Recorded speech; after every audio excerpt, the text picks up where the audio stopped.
The reason why I don't use the term good morning, did you know back in the slavery days, after the masters had beaten us, taken our children, and then left us in a dark shed overnight, they would literally open up the door and they would greet us by saying, "Did you have a good morning?"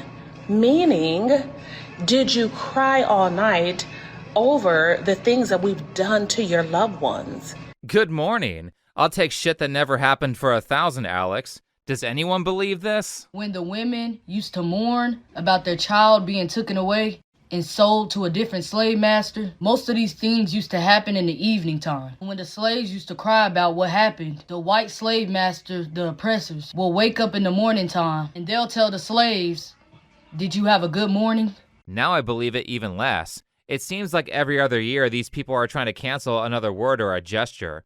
First, they told us the OK sign was a dog whistle to white supremacists, even after they found out that it was a troll. Then they told us that we can't say rule of thumb anymore because of feminism. And now, good morning is offensive. Are these the same people who said that white people can't wear dreadlocks because it's cultural appropriation? Look, a bunch of years ago, this chick felt the need to put her hands on a guy for doing that. I mean, does this girl have any idea how much money black women spend trying to make their hair look like a white woman's? I love going to white spaces so I can colonize it. I love going to white vacation spots, white bars, white restaurants, and I love when they give you that look when it's like, you're not supposed to be there. And I'm very much so there. I love being in spaces that I'm technically not supposed to be in, and it's the best feeling ever. Here we go again with more shit that's never happened. Living in a city, I guarantee you that she's never been in a situation where she walked into a bar, the music cuts out, and all the white people just stare at her like she's not supposed to be there. Like it's some movie. Someone on Twitter was like, "How about you colonize this job fair?" I agree, this is some unemployed behavior. But you have to ask, what's the point in making all this stuff up?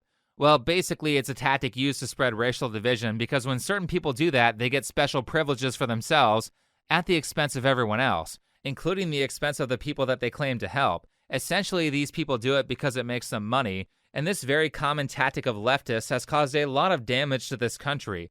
Now, let me clarify that when I say leftists, I don't mean the reasonable people on the left. When I say leftists, I mean radical leftists like Hassan Piker. He's made a ton of money off of selling false narratives. And the difference between people like him and the radical right like Nick Fuentes or Richard Spencer is that the radical right has no mainstream backing and they have been religiously censored, so they don't really have any power. However, on the other side, the radical left has had a huge backing from big tech and the legacy media for the past decade. In fact, they've gotten so much support and constant signal boosting from these places that anybody on the left with a reasonable take is now considered right-wing. But the good news is that things aren't like they were before, where all we could do was keep our mouths shut. Since Elon bought Twitter, things have been shifting, and now we don't have to worry about getting banned for calling out some racist lady who thinks it's okay that a bunch of kids died at a summer camp because they're white. I know I'm probably going to get canceled for this, but Camp Mystic is a whites-only girls' Christian camp. They don't even have a token Asian. They don't have a token black person. It is a all-white, white-only, conservative Christian camp. If you ain't white, you ain't right, you ain't getting in, you ain't going, period. And I think that context needs to be said in this matter. Why is this information relevant at all? If the camp had only contained black kids or Asian kids, it would still be incredibly sad to hear that a bunch of kids died. Now, let me provide some context for this clip. A few weeks ago, there was a flash flood in Texas, and the Guadalupe River, which is right near this girls' camp called Camp Mystic, rose 26 feet in 45 minutes at 4 a.m. when everyone was sleeping. Over 130 people have died so far, many of them kids. ABC says that number is 37. And this chick didn't wait more than like 10 seconds after the event happened to go on her racist diatribe where she basically said, yeah, it was just a bunch of white Christian kids, so nothing of value was lost. Before y'all start leaving hate comments on my page about, oh, these are just kids and they don't know no better, the parents of these children who are choosing, and it is a choice in 2025, it is definitely a freaking choice to go into East goddamn Texas and to make a all-white enclave. exclusionary just for white people, with all the black people in East Texas, with all the Hispanic people in East Texas, somehow, some way, you have carved out an all whites only enclave in East Texas for your white children. Yeah, I have a problem with that. I have a big problem with that. I don't know, maybe black kids don't like going to summer camp. Do you have any actual evidence that racism is occurring or evidence that they're preventing black people from entering? Or is white people merely existing in a space together inherently racist? I'll remember to instantly assume that black people are being racist anytime they exist in a space without white people. But here's the thing. This retard is so bigoted that she couldn't even spend literally 10 seconds clicking around the website to notice that, oh shit, here's a black person. And I'm guessing that's a Native American to the left of her. That's not the only picture of a black person either. In fact, if you pay attention, you can actually see multiple non-white kids go across her screen as she's talking. Once again, this is no shade to the girls. I hope they all get found. But once again, y'all have to understand the climate that we're living in. They want you to have sympathy for these people. They want you to get out of your bed and to come out of your home and to go find these people and to donate your money to go find these people. Meanwhile, they are deporting your family members. Meanwhile, they're setting up concentration camps and prisons for your family members. And I need y'all to keep that in mind before y'all get out there and put on your rain boots and go find these little girls. Now, I'm not saying that I hope these kids die, but just remember that they're white before you donate money or go out trying to save them. Oh, and let's also make sure that a bunch of kids are responsible for their parents' opinions on border enforcement. You have to be a sick and twisted individual to equate a 7, 8, 9-year-old's death as deserving because of who their parents voted for. Now, of course, I don't agree with any of her framing around deportations, especially because of her lack of proof of what she's claiming. And if you don't want to get deported, then don't cross the border illegally. But the woman who said this, Sadie Perkins, is literally evil. To all of you people who are posting my criminal record as if I didn't know I've been to jail before, let me tell you something. Those charges are real, okay? All those assault charges, real. Which means I will not hesitate to kick the dog shit out of any one of y'all, all right? Again, I actually have empathy, so... This empathy shit is a meme at this point. Anyone running their mouth talking about how much empathy they have is an instant indicator that you're speaking to a sociopath. So naturally, someone created a Give, Send, Go for her because they thought that Sadie should be rewarded for being racist in a place where race shouldn't even be an issue. This is a tragedy that involved children. Why does their race matter? Well, it matters because she wants special privileges, so she wants to create animosity between black and white people to gain that. And of course, Sadie had a small job in government, so she likely would have had practice at race grifting. But fortunately, over the past year or so, we've seen many black people become outspoken in their hatred of this kind of behavior from people like Sadie. During the Carmelo Anthony situation, where a black kid who stabbed a white football player tried to pretend that he was the victim because of racism, if you can imagine that. Was he actually a victim? No, he was just trying to get a murder charge dismissed. And he was willing to harm race relations to accomplish that, which is why he and his PR team are pieces of shit. Well, outside of the murder thing and the possible charity fraud. So like I said, none of this has to do with any actual morality. It's all about people using false accusations of racism as an excuse to get special privileges, whether that be socially through reputation or through job opportunities they would otherwise have been seen unqualified for, or through monetary handouts. And this is done at the cost of everybody else's trust and goodwill. If you want to know why things are so expensive or why it's so hard to get a good job, it's because people like this are screwing up the system to take for themselves. And the more we allow people to blatantly loot everybody, the worse things will get. Why should I work when capitalism exploits me anyway? Why should I work when my ancestors were people's slaves? If you go back far enough in history, basically everyone's ancestors were slaves, so get a job. Again, obviously this is about a person just grabbing what she can get and not about moral consistency, because she doesn't see it as exploitative to steal money from taxpayers so she can sit on her ass all day and make TikToks that no one watches. It's almost like the taxpayers are her slaves. Why should I work when people can't even pay me a living wage? Why should I work when my quality of life when I was working and now hasn't changed? I mean, it would be a lot easier to make a living wage if you didn't eat so much, but this is correct. Why would you want to work if you could live the same lifestyle on welfare as you could with a job? It sounds to me like welfare needs to be cut so that you can't be happily jobless and live at the same standard of living as someone who works and pays into the system, because now that person has to work twice as hard to carry your lazy ass. So anyway, people are tired of being looted by lazy people or people who make irresponsible choices or people who don't know how to budget, so the Trump administration has been cutting benefits. I'm Cayman, and I'm on EBT, and that upsets a lot of people. But guess what? To the people that are upset, you got your wish! They're cutting EBT. Sounds great. Why do you need EBT? Get a job. Just to make it so everyone's on the same page, EBT is like a welfare debit card that's used in place of stuff like food stamps. Just to clarify a few things real quick.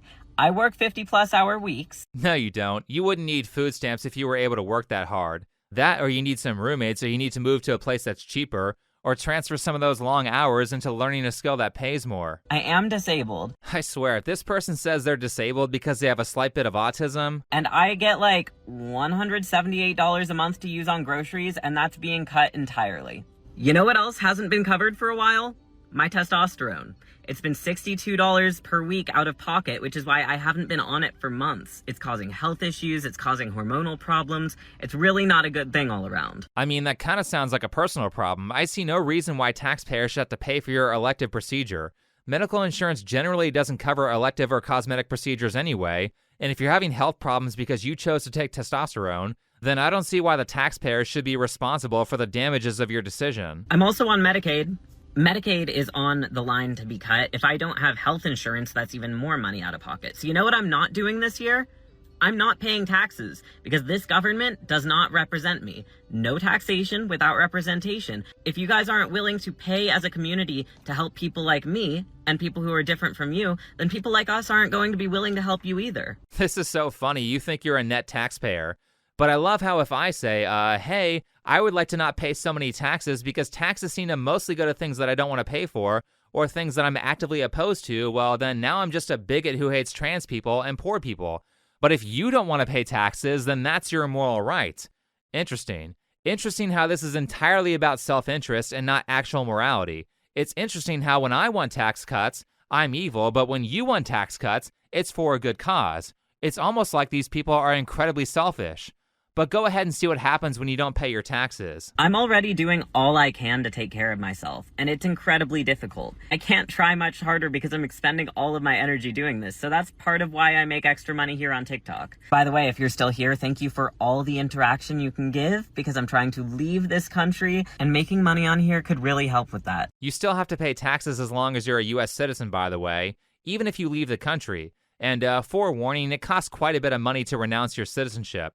But yeah, welcome to being the average person. We're all having a hard time out here, which is why we get pissed when we find out that some asshole is getting $240 a month for an elective procedure. The majority of straight white men are absolutely disgusting. Every time. These TikTok crybabies are always super racist. But like I said, people like this are a huge part of the reason why you can't afford things like your parents could.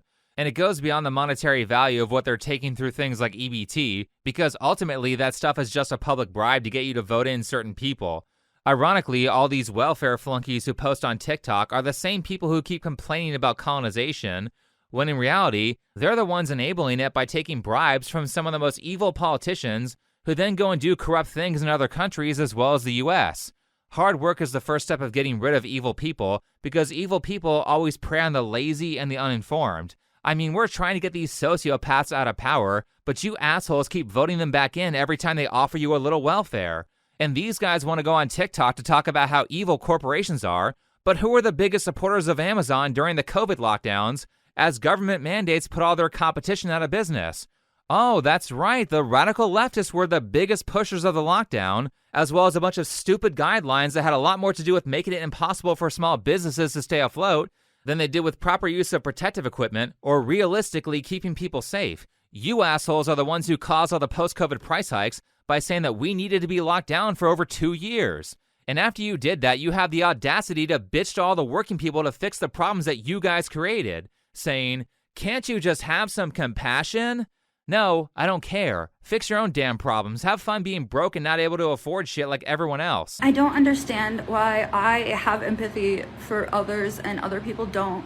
And yet, People are calling me crazy for showing any sliver of emotion.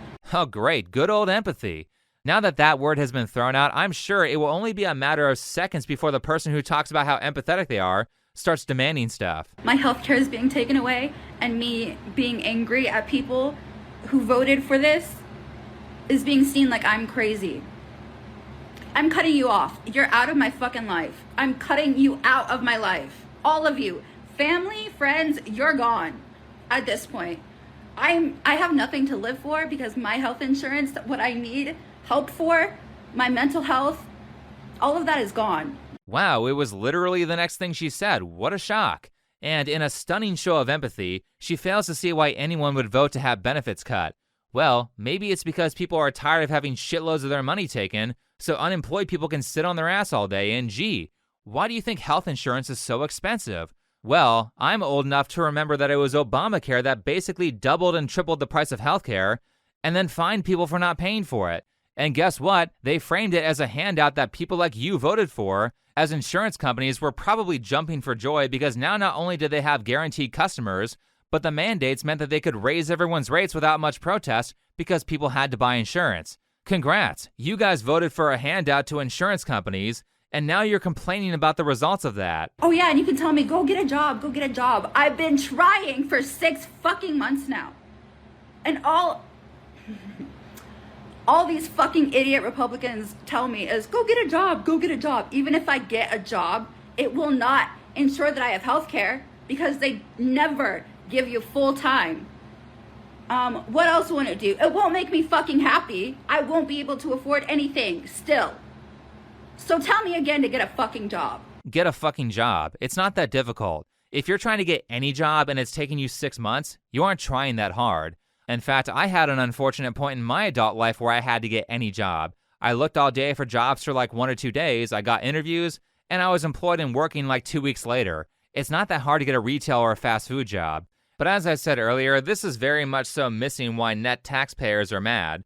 The people who are really paying attention understand that things like EBT are not about giving a helping hand to the less fortunate. The actual purpose of EBT is to serve as a wealth transfer to big corporations. Take California, for example, that recently made it okay to use your welfare card at fast food restaurants. Found my EBT card, so I went to Popeyes. This is literally a scam for those companies to funnel your tax dollars into their business, and in the same way, they will say that you don't care about children's education if you think that property taxes are immoral. If you criticize EBT, they can say, how dare you talk about food stamps being a wealth transfer to Kroger? Don't you have any compassion for the less fortunate? I couldn't care less, actually. There at least needs to be a rework of the system because there are so many able-bodied people abusing welfare benefits that I've stopped caring, especially considering how much some of these radical leftists that you see in these videos hate America. Every time I see one of these people having a meltdown over losing $100 in SNAP benefits, I remember that tons of them are the same people who say shit like this about 4th of July. I better not see not one motherfucking person. Not one motherfucking person, because what the f*** are we celebrating quickly? What the f*** are we celebrating quickly? We're celebrating all the people who died so that we wouldn't have to be taxed unfairly, and we're celebrating all the people who died so that you could criticize the government like you're doing right now. Because back in the past, or even in some select areas in the modern world, you would be imprisoned or killed for dissing a national holiday like that. If you support Donald Trump, I better not see you wearing red, white, and blue, flying a flag, eating apple pie, or even taking the day off work on the 4th of July. No, you cannot celebrate Independence Day while simultaneously supporting a man that is actively trying to dismantle our democracy and undermining the Constitution at every turn, because you do not love this country. You do not value this country. So save your bullshit. You are not a patriot. You are actively anti-American. Oh, great. It's a liberal white woman coming in here to educate us. Is she going to tell us how Trump is undermining the Constitution? No, of course not. She probably hasn't even read the Constitution before. I mean, these people are so fucked up in the head that they will make you feel guilty for raising an American flag. I'm here enjoying a nice day at the beach with my kids, and I turn around, I got these flags planted here on the beach by these MAGA fucks. Listen, I get it, this is America, but I'm sick of my flag being represented by white nationalist trash on a goddamn beach. Go fuck yourselves. Imagine being called trash because you wanted to sit next to your country's flag. This isn't even the only example that I have of this. I think I'm in enemy territory. There's too many American flags for my comfort. If you feel like you're in enemy territory, then just leave. All the hardworking people who are actually making this country run don't want you here anyway. So like I said, I really have no sympathy for all these TikTokers losing their benefits. I'm tired of listening to people who are constantly trying to destroy our cultural traditions by calling them racist like they did with Halloween, or by saying Christmas is offensive, or by telling us not to celebrate 4th of July, which is the most important day in American history. And for the same reason, we shouldn't be putting up with a flooding of tens of millions of illegals into the country. By the way, if you think that dislike of people illegally crossing the border is not a bipartisan issue, then allow me to remind you of this video where I showed every left-leaning president of the past 30 years being against illegals, as well as this clip of Bernie Sanders. Open borders? Open borders. That's a Koch brothers proposal. The idea, of course, I mean, that's a right-wing proposal which says essentially there is no United States. But it Anybody would make a lot of the global poor richer, wouldn't it? And it'd make everybody in America poor. Then you're doing away with the concept of a nation state. What right-wing people in this country would love is an open border policy. Bring in all kinds of people who work for $2 or $3 an hour. That would be great for them. I don't believe in that. I don't think it can be understated just how harmful it is to allow tens of millions of illegals into a country. And this is the core issue that all these radical leftists are melting down over when it comes to Trump. That's why there were riots in Los Angeles. Now, I've already said some of those harms in that video that I just mentioned as it relates to the job market, so I won't repeat that here. However, I do want to take a second to talk about the people who are saying that illegals work all the jobs that Americans don't want to work. Despite that line of thinking having all the class of Kelly Osbourne saying without the Mexicans, who will clean Trump's toilet, it turns out that we have a story. A Nebraska meatpacking plant got raided by ICE and lost a bunch of its workforce. 2 days later, there was a line out the door of new applicants. And it's suffice to say that illegals are taking jobs that Americans want. But that won't stop grifters from lying. As far as I'm concerned, you randomly kidnapping folk and you throwing them out of the country against their civil rights, against their constitutional rights. Yet another black woman appropriating white culture by straightening her hair. It's not kidnapping, they're being arrested for breaking the law, and they aren't legally in the country, so they don't have rights.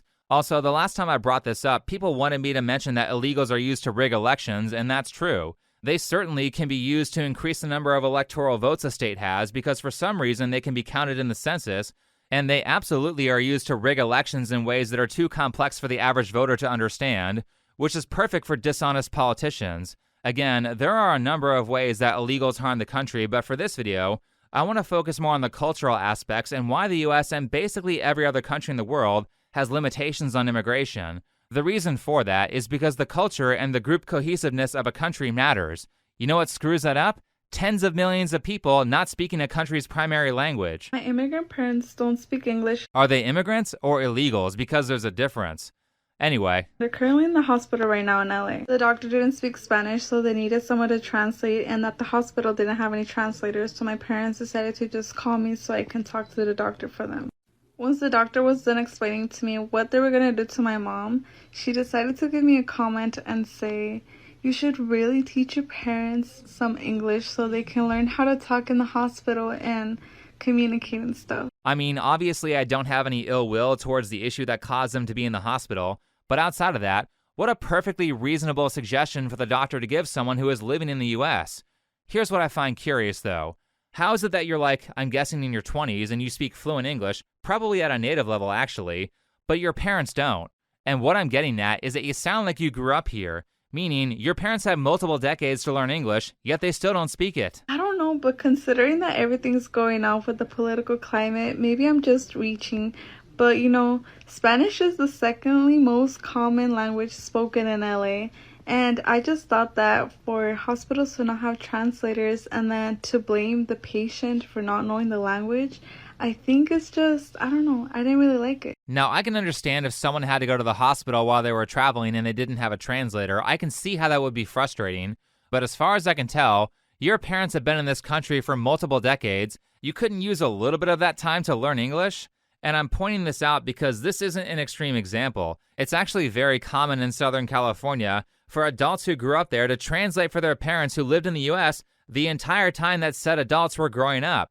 But for the Spanish speakers, it's even more ridiculous because not only do we have like a million different resources like smartphones that make language learning a lot easier than it was 15 years ago, But it's not even that hard for a Spanish speaker to learn English. Most of the grammar is the same, tons of the words are the same, the alphabet is basically the same. And last, you're living in a country where people primarily speak your target language. I mean, this isn't even on the spectrum of difficulty compared to something like an English speaker learning Japanese, where not only is literally everything different outside of a few borrowed words, but you get to spend years of your life learning to read just the basic characters instead of a few minutes like you would going from Spanish to English. So I don't really have any sympathy for the people saying that it's too hard for them to learn the primary language of America. It's also inconsiderate to the native population. Like, I would never move to Japan and go 20 years without learning the language. But I think the hospitals and other places should just do better, especially in LA, because it's so diverse. Yeah, that's actually one of the worst parts of Southern California. To be clear, I'm not talking about the cultural diversity, because as a foreign language learner, I'm actually quite a big fan of exploring different cultures. But what I don't appreciate about Southern California is the vast number of people who put zero effort into learning English or American customs, because not only is that bad for the country, but it severely limits the upward mobility of the foreigners who move here. It's bad for everybody. But the bigger issue here is people not assimilating or adopting American cultural values, because if you have vast numbers of people doing that, then you'll lose the cultural values that made America a success. Like, it's no secret that many of these people still idealize the culture they grew up in. Well, sorry, I mean the culture they fled from. And they want to change America's cultural values into the ones that they're used to. And it starts with the passive aggressiveness of not learning the language of the country that's providing you with the opportunities that your home country didn't. We do not move to America because we think it's a better country.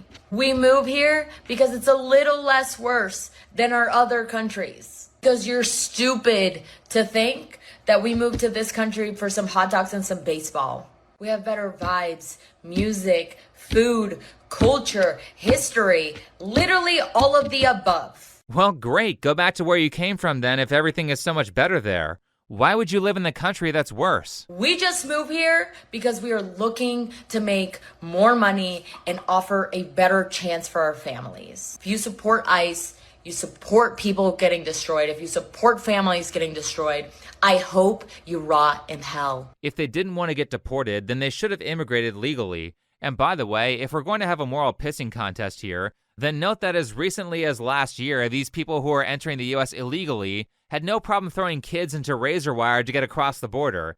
And the New York Post reports that they were specifically using children as human shields to get in. But more importantly, you don't just get to come here and loot the system because your country sucks. If you want to be here, you can either do so legally and learn the language and the cultural values, or you can get the hell out. And also, the harsh reality here is that not every culture is compatible with American culture. There's a reason why we have borders, and there's a reason why we have limitations on how many people are allowed to immigrate legally, and the purpose of that is to give people time to learn American culture so that the values that made this country successful, like what's in the Bill of Rights, don't get diluted by less successful values from foreigners or values that don't work well in our system. Now, that's not to say that people can't remember where they came from or practice their own traditions. The best part of America is seeing diverse cultures and being able to take the best of what they have to offer and put it into our system to strengthen the country. That's called a melting pot. But like I said, it's not a good practice to flood the country with tons of random values, especially considering that certain ideas run in opposition to the core principles of America.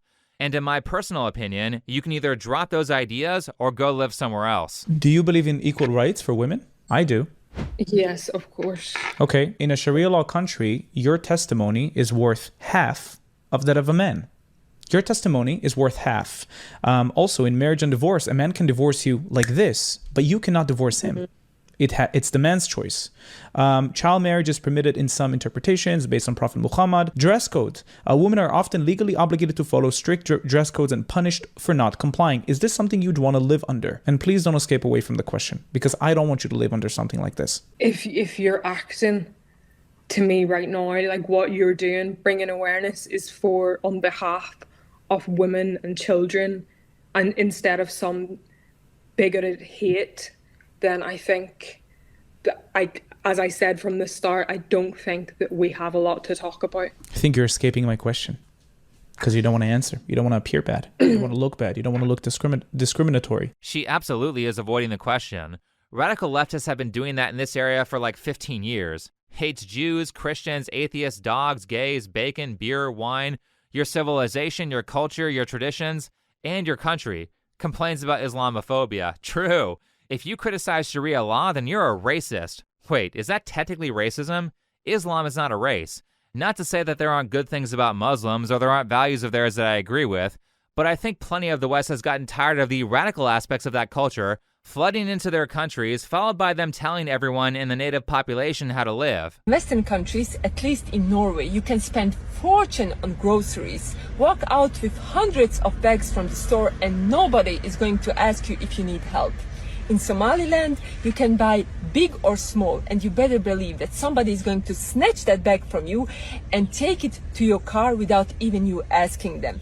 This is service. This is what's called humanity. Western people have a lot to learn, especially when it comes to helping each other, caring about each other, being there for each other. Yet another empathetic and caring person demanding stuff. If your country is so great, then why did you move? However, one of the funnier elements of this whole situation is that apparently now Mexicans are protesting foreigners being in their country. As far as I'm aware, these are people who are lawfully residing in Mexico. But the protesters are holding up signs saying things like, pay taxes, speak Spanish, use pesos, or get out of here. Here's a different sign saying, respect my culture. Wow, how ironic that you would see signs like this in Mexico. Now, while I can sympathize with Mexican natives telling foreigners to leave if they don't respect the culture, a lot of people have been questioning the authenticity of these protests and saying that they were astroturfed because of the mostly peaceful aspect of them where rioters were damaging a bunch of property. People have been asking how exactly does that help Mexicans, but most importantly, there's a reason why culture and tradition need to be protected and why we should be resisting the unmitigated flooding of tons of different cultures into America. And that's because multiculturalism doesn't work. In fact, I think that breaking down American traditions and replacing them with multiculturalism is merely a tactic that people in power use to make everyone easier to control, so we don't fight back when they steal from us. It's really difficult to organize people if they don't share the same values and if they can't talk to each other because they don't speak the same languages. And along with that, as you start to break down culture and get rid of traditions, what you end up with is a ton of demoralized and useless people who will find any excuse for why they aren't doing well to hide their own laziness or unwillingness to make changes, who can then be weaponized to do a bunch of violent stuff. There really is only one essential ingredient to fascism. It's victimhood. I blamed those black kids. I blamed the cops. I blamed everybody. Wow, doesn't that sound familiar? It's almost like you could change the race that's being blamed for everything from black people to white people, and you'll have a radical leftist. But in reality, you can have all sorts of disadvantages and still come out ahead.